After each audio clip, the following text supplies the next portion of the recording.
اعتراض العميل على السعر.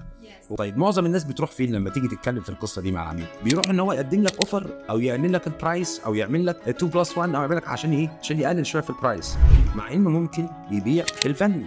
ما يركز على الفاليو. هو يعني ايه سعر البرودكت غالي؟ مفيش حاجه اسمها غالي. اصل غالي دي بالنسبه لايه؟ غالي بالنسبه للفاليو اللي بتجيلي منه انا ككونسيومر او ككاستمر بشتريه، فانا شايفه غالي على اللي انا بدفع فيه، فمش شايف فاليو حقيقيه. فالمفروض ان احنا نركز على الفاليو بتاعه المنتج علشان نخليها ايكوال للبرايس، فيبقى فاليو فور ماني.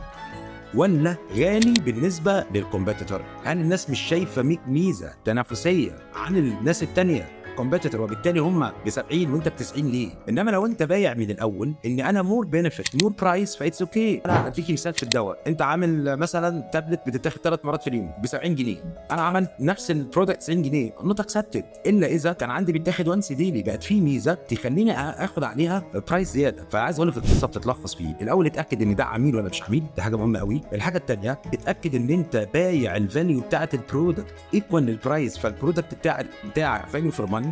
الحاجه الثالثه قارن نفسك بالكومبيتيتور. لو انت انا اسف برودكت تقليد شبه غيرك، ما تزودش برايس. زود برايس ليه؟ لو انت عندك حاجه يونيك انوفيتيف كرييتيف مختلفه كومبيتيتيف ادفانتج يونيك سيلينج بوينت، ساعتها بحط لها برايس زياده عن الناس، ساعتها الكاستمر هيبقى